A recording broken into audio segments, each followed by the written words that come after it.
Now next point is that electron gain enthalpy. इसको एक और हम नाम से जानते हैं, इलेक्ट्रॉन एफिनिटी। इलेक्ट्रॉन एफिनिटी, ठीक है। तो वही हमारा है कि हम इसमें क्या क्या पढ़ेंगे। तो हम पढ़ेंगे इसका मीनिंग क्या होता है, मीनिंग कैसे कंपेयर किया जाता है, हाउ टू कंपेयर। नेक्स्ट हम पढ़ेंगे इसमें एक्सेप्शन क्या है। फिर हम पढ़ेंगे डेल्टा एच कैलकुलेशन। इसमें हम पढ़ेंगे एक्सोथर्मिक, एंडोथर्मिक।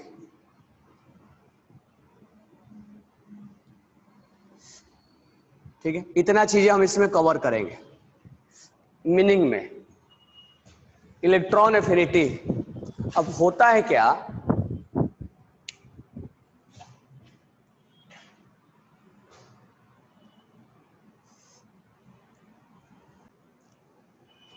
तो some element to complete their octet, write down करना, some element to complete their octet it gain the electron, it gain the electron and become stable. Due to that it release energy, it release energy, that energy is called electron gain enthalpy. Electron gain enthalpy. It is defined for 1 mole gaseous atom.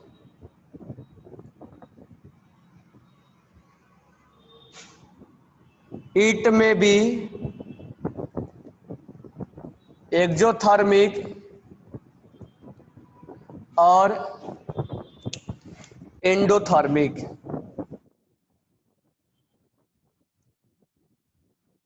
It में भी exothermic और endothermic.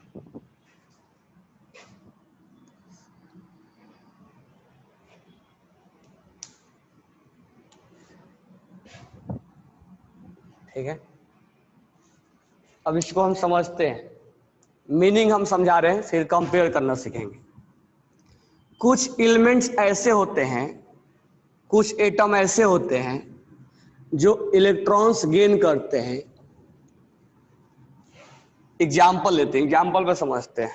जैसे हमने लिया chlorine, chlorine के outer cell में 7 electron है, 1 electron इसने गेन किया, गेन करने के बाद बन गया Cl-, हियर ऑक्टेट कंप्लीट। ठीक है, यहां ऑक्टेट क्या हो गया, कंप्लीट हो गया।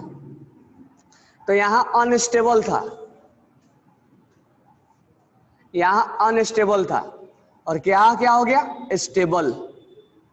तो जब केमिस्ट्री में अनस्टेबल से स्टेबल में जाता है तो एनर्जी रिलीज होती है, एनर्जी रिलीज होता है, और उसी एनर्जी को हम नाम देते हैं इलेक्ट्रॉन गेन एंथैल्पी। ठीक है, तो some elements to complete their octet. अब इसके आउटर सेल में 7 इलेक्ट्रॉन है, तो 2 केस हो सकता है, या तो ये 7 लॉस करे या तो एक गेन करे। लेकिन 7 लॉस करना डिफिकल्ट है, इसीलिए एक गेन करना चाहेगा। तो जब एक इलेक्ट्रॉन गेन करेगा तो ये बन जाएगा एनायन। जब ये इलेक्ट्रॉन्स गेन होता है तो बन जाता है एनायन। तो some elements to complete their octet it gain electron, इसने इलेक्ट्रॉन गेन किया, एंड बिकम स्टेबल, और वो स्टेबल हो गया क्योंकि इसका ऑक्टेट क्या हो गया, कंप्लीट हो गया। Due to that it release energy, जैसी स्टेबिलिटी आती है एनर्जी रिलीज हो जाता है। That release energy is called electron gain enthalpy, इसी रिलीज एनर्जी को हम नाम देते हैं electron gain enthalpy. It is defined for 1 mole gaseous atom, ये एक एटम के लिए नहीं है, 1 मोल के लिए है, 1 मोल गैसियस एटम के लिए है। अच्छा, ये जो लाइन लिखा हूं मैं, इट में भी एक्सोथर्मिक और इट में भी एंडोथर्मिक, इसका मीनिंग अभी मैं आपको बता रहा हूं। तो ये रहा इसका मीनिंग कि कुछ एलिमेंट्स जो है वो अपना ऑक्टेट कंप्लीट करने के लिए इलेक्ट्रॉन गेन करते हैं। ठीक है, कहां से गेन करेंगे, तो मैं आपको एक चीज समझा दे रहा हूं कि ये गेन कहां से करेगा। जैसे मान लो एक कंटेनर है, एक कंटेनर है, इस कंटेनर में हमने सोडियम को मिला दिया और इस कंटेनर में हमने क्लोरीन को मिला दिया। ध्यान से सुनना, हाँ, Cl- is neutral, this one is neutral. ध्यान से सुनना। अब यहां से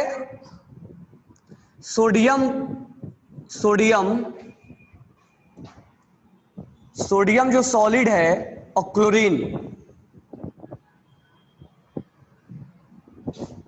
ठीक है, ये Cl2 है, रिएक्शन हुआ, बन गया NaCl। यहां हम बैलेंस करने के लिए 1/2 लगा देते हैं, 1/2 × 2, NaCl सॉलिड बन गया। अब देखो क्या हुआ है, इसके आउटर सेल में पहले इसको हम सोडियम को सॉलिड से किस में बदल दे, गैस में। एक सॉलिड्स को गैस में बदलने के लिए कौन सा एनर्जी देना पड़ेगा, एनर्जी का हम नाम क्या बोलेंगे,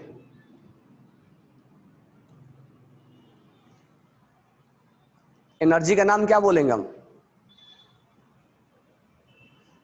एक सोडियम से गैस से सॉलिड से लिक्विड बदलने में हम कौन सा एनर्जी सप्लाई करते हैं, जो एनर्जी हम देंगे, जो हीट देंगे, उस हीट का नाम क्या बोलेंगे। एक सॉलिड को गैस में बदलना है,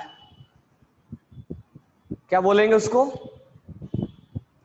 हस्ती बोले लैटेंट हीट, किसी ने बोला endothermic, Aniket latent heat of sublimation,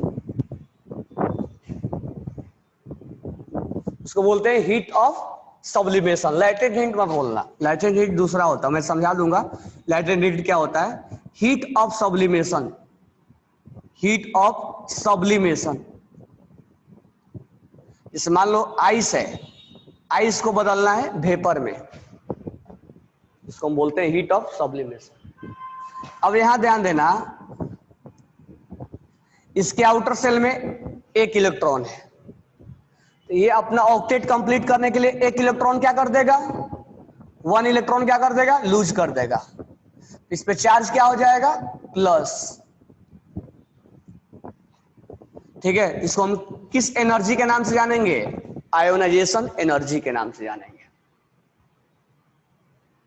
तो सबसे पहला स्टेप क्या हुआ, ये जो सोडियम था, सोडियम उसको हमने किस में बदला, गैस में। तो कौन सा हीट हमने दिया, हीट ऑफ सब्लिमेशन दिया हमने। गैस को हमें केटाइन बदलना है क्योंकि इसका ऑक्टेट कंप्लीट करवाना है। तो कुछ एलिमेंट जो होते हैं वो ऑक्टेट कंप्लीट करने के लिए अपना इलेक्ट्रॉन्स लूज करते हैं, और अपने मन से लूज नहीं करते हैं, हम एनर्जी सप्लाई करते हैं, देते हैं। ठीक है, तब जाके वो क्या करते हैं, लूज करते हैं। हीट ऑफ सब्लिमेशन, एक सॉलिड को गैस में बदलना है तो हम हीट देते हैं, इसका मतलब ये क्या हुआ, एंडोथर्मिक।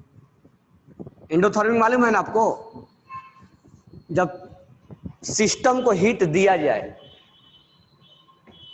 तो सॉलिड को गैस में बदलने के लिए हम हीट सप्लाई करते हैं, that's why it is endothermic. इस इलेक्ट्रॉन्स को बाहर निकाल के ऑक्टेट कंप्लीट करवाना है तो हम यहां एनर्जी सप्लाई करते हैं, हीट सप्लाई करते हैं। That's why it is also endothermic. That's why it is also endothermic. अब यहां ध्यान देना, यहां क्लोरीन है, थोड़ा इसके बारे में बाद में हम समझेंगे। क्लोरीन जो बॉन्ड बनाता है ऐसे बनाता है, इस बॉन्ड को तोड़ने में हम एनर्जी देते हैं, एक दोनों को अलग करना है ना, हमें एक सेल चाहिए, तो इस बॉन्ड को तोड़ने में जो एनर्जी देंगे उसको बोलते हैं bond dissociation energy. Bond dissociation मतलब तोड़ने में, बॉन्ड डिसोसिएट करने में, बॉन्ड डिसोसिएशन एनर्जी, यानी इस बॉन्ड को तोड़ने में जो एनर्जी सप्लाई करेंगे उसको बोलते हैं बॉन्ड डिसोसिएशन एनर्जी। तो यहां से हमें क्लोरीन मिल जाएगा, तो इसको हम लिखेंगे bond dissociation, bond dissociation energy, और 2 से डिवाइड कर देंगे क्योंकि 1/2 से मल्टीप्लाई है। ये 1 मोल के लिए डिफाइन होता है, ये 1 मोल के लिए डिफाइन होता है, और यहाँ 1/2 है इसीलिए 1/2 से मल्टीप्लाई कर देंगे, मतलब 2 नीचे चला आएगा, तो हमें 2 क्लोरीन में से 1 क्लोरीन मिल जाएगा। ये ऑलरेडी किस फेज में रहेगा? गैसियस फेज में रहेगा। ठीक है, तो इस कंटेनर में इसने अपना एक इलेक्ट्रॉन क्या किया है? लूज किया है, ये लूज किया है ना, तो ये कंटेनर में तैरता नजर आएगा ऐसे, ये इलेक्ट्रॉन्स ऐसे तैरता नजर आएगा। अब इसी इलेक्ट्रॉन्स को ये क्या कर लेगा? इस इलेक्ट्रॉन्स को गेन कर लेगा, यानी जो इसने रिलीज किया है इसी रिलीज इलेक्ट्रॉन को ये क्लोरीन क्या कर लेगा? गेन कर लेगा, और जब गेन करेगा तो क्या बन जाएगा? Cl-।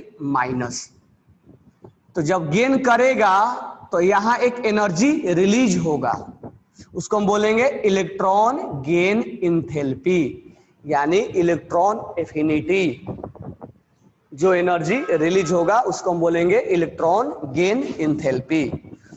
और यहां पर जो ये होगा वो एनर्जी रिलीज होगा, इसका मतलब एक्सोथर्मिक है ये, this one is exothermic, exothermic. और ये बॉन्ड को तोड़ने में जो लगेगा उसको हम बोलेंगे एंडोथर्मिक, एंडोथर्मिक, यानी हम हीट देंगे, और यहां हीट क्या होता है? रिलीज होता है, बाहर निकलता है, सिस्टम से बाहर निकलता है। तो एक सोडियम ने अपना इलेक्ट्रॉन्स लॉस किया, तो कैसे कैसे स्टेप में गया? पहले सोडियम को हमने किस में बदला? गैसियस फेज में बदला। तो कौन सा हीट दिया हमने? Heat of sublimation. तो हमने हीट सप्लाई करते हैं, इसलिए इसको एंडोथर्मिक बोलते हैं।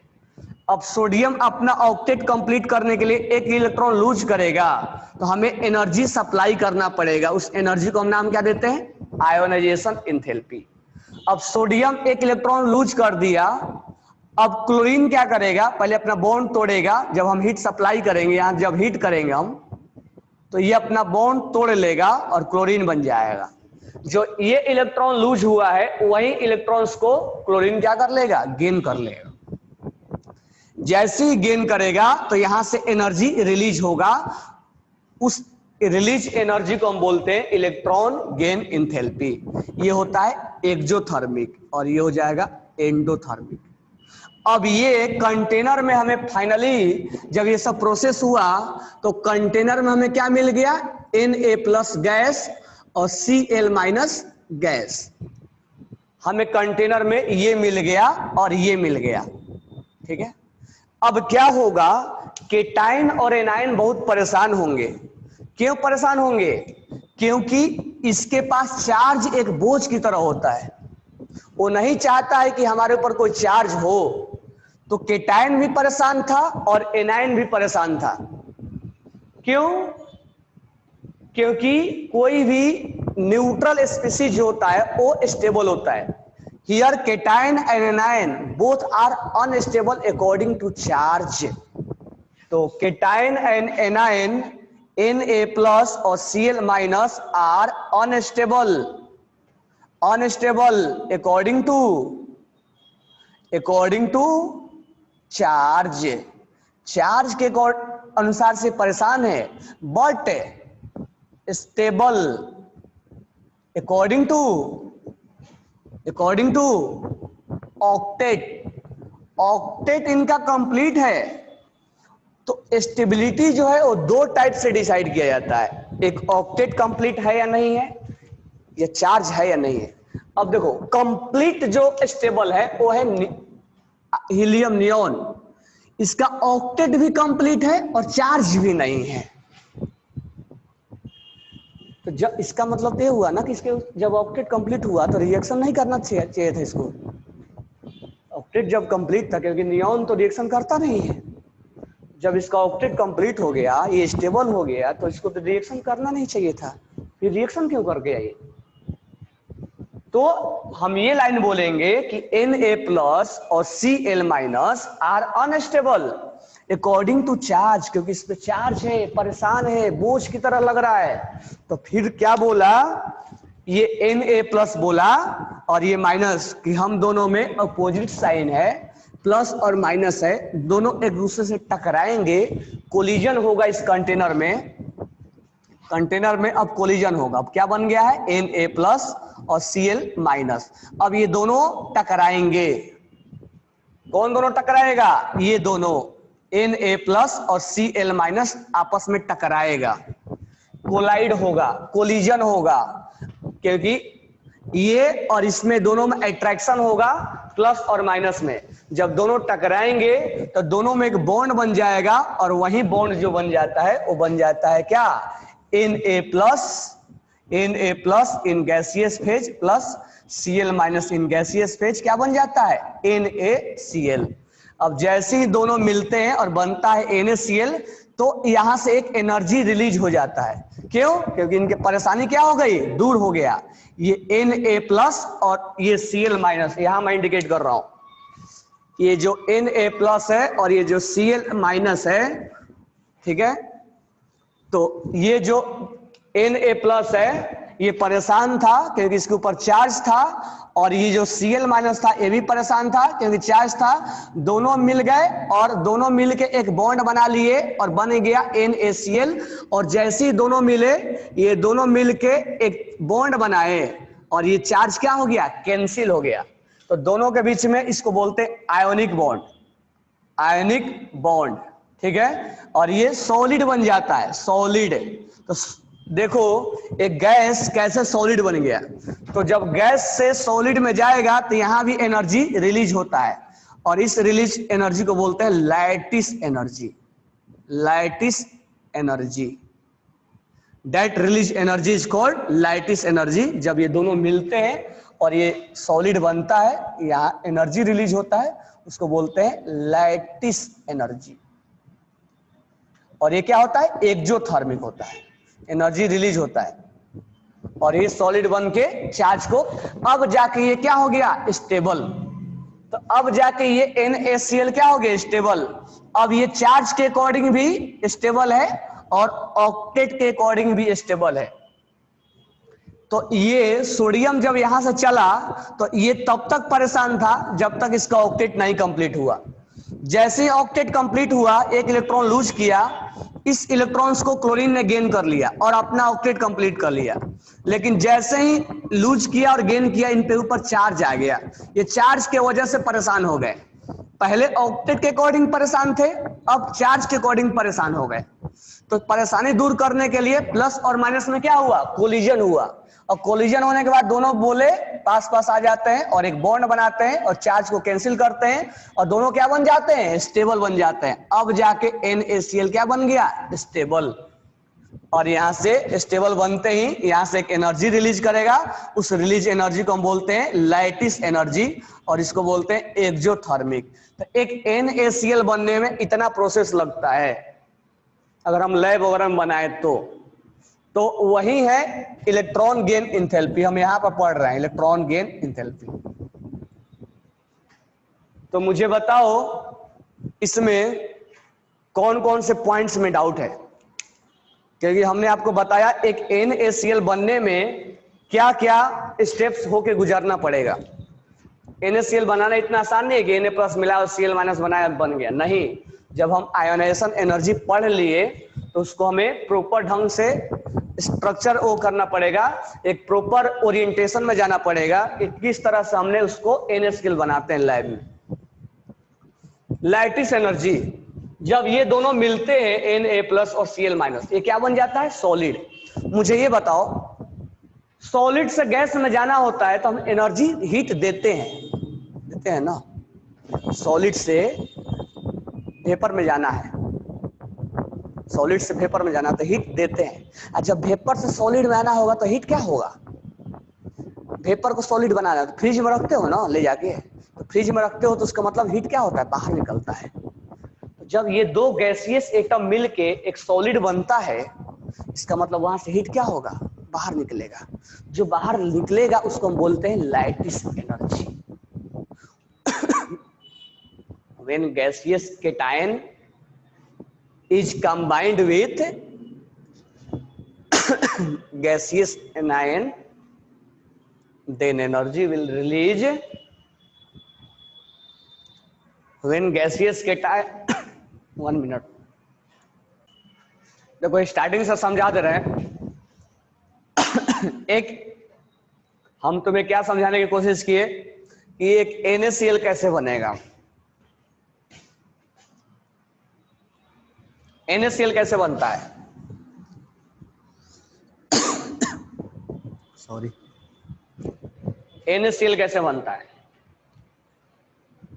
तो हम कंटेनर में क्या लेते हैं?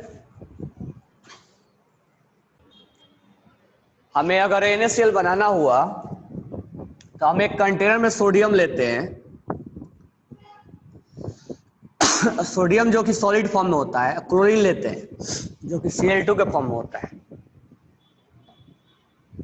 तो एक प्रॉपर ढंग से बनाना है NaCl, लैब में बनाना है तो सबसे पहले सोडियम को हमने गैस में बदलना होगा। तो एक सॉलिड को गैस में बदलने के लिए जो हम हीट देते हैं, that heat is known as heat of sublimation. जैसे आइस को वेपर में बदलना हुआ तो हम बोलेंगे हीट ऑफ सब्लिमेशन, और इसमें हम हीट सप्लाई करते हैं इसलिए क्या है? एंडोथर्मिक है। तो हमने सबसे पहले सोडियम को गैस में बदला, अब इसका ऑक्टेट कंप्लीट नहीं है तो ऑक्टेट कंप्लीट करने के लिए एक इलेक्ट्रॉन लूज करवाना पड़ेगा। तो लूज करवाने के लिए हमें एनर्जी देना पड़ेगा। तो जो एनर्जी देंगे उसको हम क्या नाम देंगे? Ionisation enthalpy. तो एक सोडियम को Na+ में बदलने के लिए, सोडियम को ऑक्टेट कंप्लीट करवाने के लिए एक इलेक्ट्रॉन हम लूज करवाते हैं। उस लूज करवाने के लिए जो हम एनर्जी देते हैं उसको बोलते हैं आयोनाइजेशन एंथैल्पी। और ये कौन सा प्रोसेस होता है? एंडोथर्मिक होता है। तो हमें सोडियम से क्या बन गया? सोडियम प्लस बन गया। अब क्लोरीन है तो हमने बैलेंस किया था, 1/2 लिखा था। तो इस बॉन्ड को तोड़ने में जो एनर्जी लगेगा उसको बोलते हैं बॉन्ड डिसोसिएशन एनर्जी। बॉन्ड को तोड़ने में लगा हुआ एनर्जी। तो यहां हमने बॉन्ड तोड़ दिया। बॉन्ड तोड़ेंगे तो 2 क्लोरीन मिलेगा, लेकिन हमें चाहिए 1 क्लोरीन, तो जो डेटा होगा उसमें 2 से डिवाइड होगा। ये तो हम बाद में भी समझ लेंगे। तो बॉन्ड डिसोसिएशन एनर्जी में 2 से डिवाइड करना पड़ेगा, क्योंकि ये 1 के लिए डिफाइन है और ये 1/2 है। तो 1/2 से क्या करना पड़ेगा? मल्टीप्लाई, यानी इसमें 1/2 से मल्टीप्लाई करना पड़ेगा, तो ये 2 नीचे आ जाएगा। तो हमें 1 क्लोरीन मिल गया। क्लोरीन को तो पहले से गैसियस फॉर्म में था, इसको हमें गैस में बदलने की कोई जरूरत है नहीं। ये सॉलिड था तो उसको गैस में बदलना जरूरी था, ये तो पहले से गैसियस फॉर्म में था। अब ये ऑक्टेट इसका कंप्लीट नहीं है, तो जो ये इलेक्ट्रॉन लूज किया है उस लूज इलेक्ट्रॉन को ये गेन कर लेगा, क्योंकि उसी कंटेनर में है। तो जो 1 इलेक्ट्रॉन इसने लूज किया है वो 1 इलेक्ट्रॉन क्या कर लेगा? गेन कर लेगा। तो इसी इलेक्ट्रॉन्स को ये क्या कर लेगा? गेन कर लेगा। कोई बाहर की दुनिया से नहीं आएगा गेन करने, इसी इलेक्ट्रॉन को गेन करेगा। तो ये इलेक्ट्रॉन को गेन करके Cl- हो जाएगा। तो गेन करेगा तो यहाँ एनर्जी क्या होती है? रिलीज होती है। तो उस रिलीज एनर्जी को हम क्या नाम देते हैं? Electron gain enthalpy. और O एक्जोथर्मिक होता है, मतलब हीट बाहर निकलता है, हीट वहां से बाहर निकलता है, that is exothermic. Electron gain enthalpy, इसी को नाम देते हैं। अब क्या हुआ, इसका ऑक्टेट कंप्लीट, इसका ऑक्टेट कंप्लीट, इसका ऑक्टेट कंप्लीट हुआ, इसका ऑक्टेट कंप्लीट और इसका ऑक्टेट कंप्लीट। तो क्या ऑक्टेट कंप्लीट हुआ तो रिएक्शन नहीं देगा? देगा। ये इसका कॉन्फ़िगरेशन नियॉन के जैसा हो गया, लेकिन ये नियॉन हुआ नहीं है, क्योंकि इसके ऊपर चार्ज है। चार्ज एक बोझ की तरह होता है, उसको हटाना चाहता है, तो ये प्लस और माइनस में क्या होगा? कोलिजन होगा, कोलाइड होगा। अपोजिट चार्ज में अट्रैक्शन होगा, उस अट्रैक्शन का नाम देते हैं इलेक्ट्रोस्टैटिक फोर्स ऑफ अट्रैक्शन। लिख लेना, इस प्लस और इस माइनस में जो अट्रैक्शन होगा, that attraction is known as electrostatic force of attraction. Electrostatic force of attraction, that force is known as electrostatic force of attraction.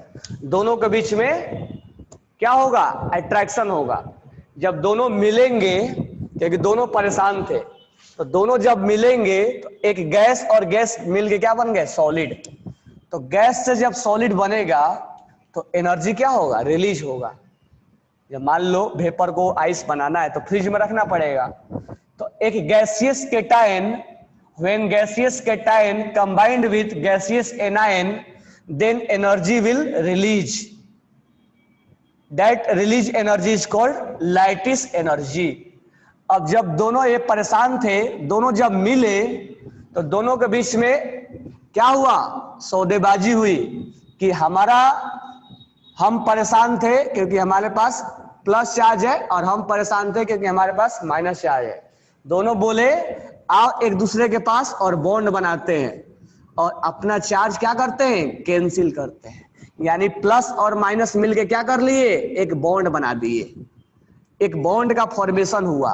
तो यहां पर प्लस और माइनस, व्हेन प्लस और minus combine to each other, it converted into bond. Plus और minus जब मिले तो एक बॉन्ड का फॉर्मेशन हुआ, और इसी बॉन्ड को हम नाम देते हैं ionic bond. That bond is known as ionic bond.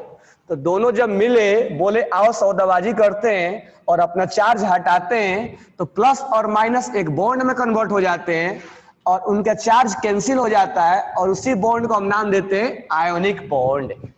और ये बनने में जो एनर्जी रिलीज होगा, उस एनर्जी को हम नाम देते हैं लैटिस एनर्जी। Lattice energy. और इस बॉन्ड को नाम देते हैं आयोनिक बॉन्ड। दोनों के बीच में जो अट्रैक्शन होगा, उस अट्रैक्शन को नाम क्या देते हैं? Electrostatic force of attraction. तो when cation and anion, two opposite charge, will attract to each other, then electrostatic force of attraction will form, and when gaseous cation and gaseous anion combine to each other and form NaCl solid, it release energy. That release energy is known as lattice energy.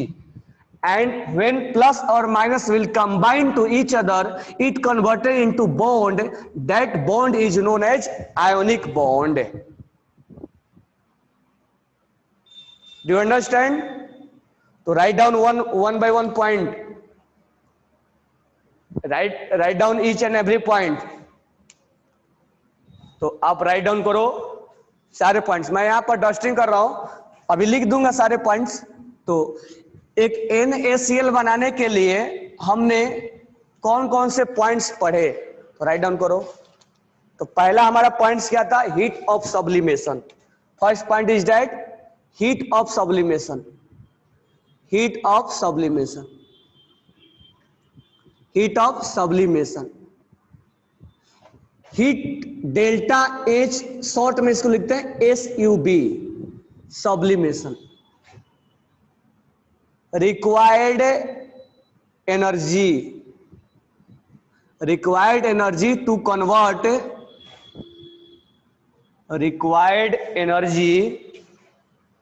to convert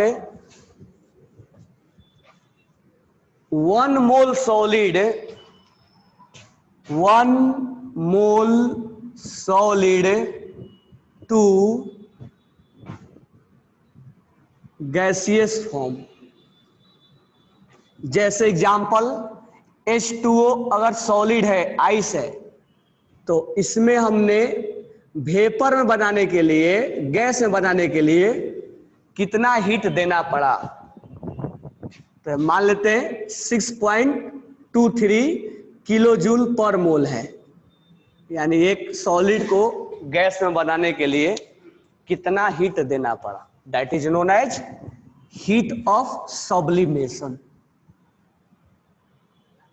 और ये भी example हम लिख सकते हैं कि Na solid को Na gas में बदलने के लिए जो हमने हीट दिया, that heat is known as heat of sublimation. Second point, sodium Na+ से Na से Na+, तो यहां पर कौन सा एनर्जी हमने दिया, आयोनाइजेशन एंथैल्पी। इसके बारे में तो हम बहुत अच्छे से पढ़ रखा है हमने, ठीक है। अब नेक्स्ट है bond dissociation energy. Bond dissociation energy,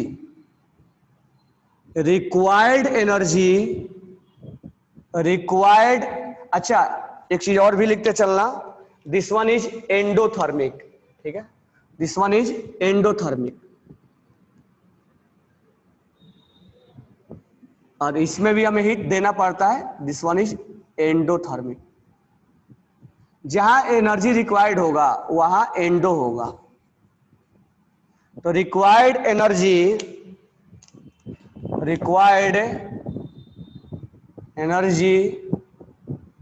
to break the bond between two atom, दो एटम के बीच के बॉन्ड को ब्रेक करने में जो एनर्जी लगेगा, that is known as bond dissociation energy. Fourth point, chlorine से क्लोरीन माइनस हुआ, इलेक्ट्रॉन गेन एंथैल्पी, ये क्या होता है, एक्सोथर्मिक। फिफ्थ पॉइंट क्या हुआ, when gaseous cation lattice energy,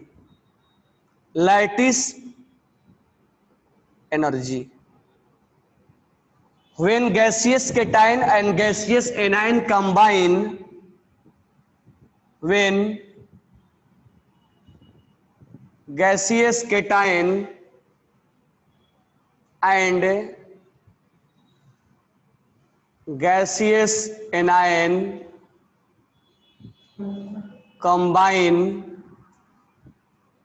to form solid ionic compound, then heat will release. Then heat is released. Example, Na+ Cl- become NaCl, then heat is released, that is known as lattice energy. और this one is exothermic.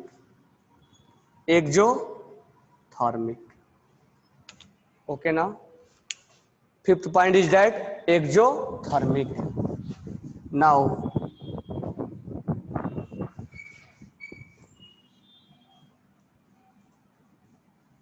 next point is that, sixth point is that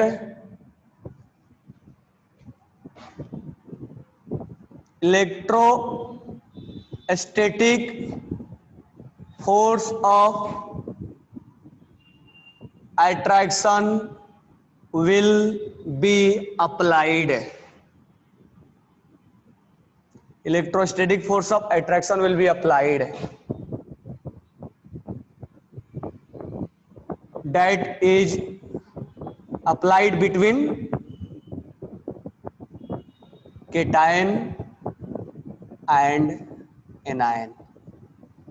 कौन सा force लगता है? Electrostatic force of attraction लगता है। ठीक है। 7 point, Na+ और Cl-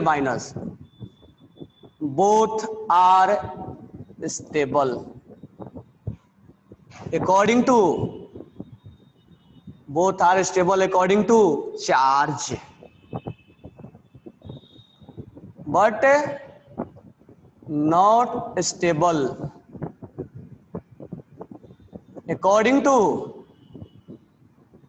but not stable according to charge. This one is stable according to octet, but not stable according to charge. Charge नहीं चाहिए। 8 point, Na+ cation and anion, cation and anion form ionic bond. That means plus or minus combine to each other and converted into bond. That bond is known as ionic bond. That bond is known as ionic bond. ठीक है। This one is exothermic, this one is exothermic, endothermic, endothermic, endothermic। ठीक है। एक NaCl बनने में इतना चीजें applied होता है।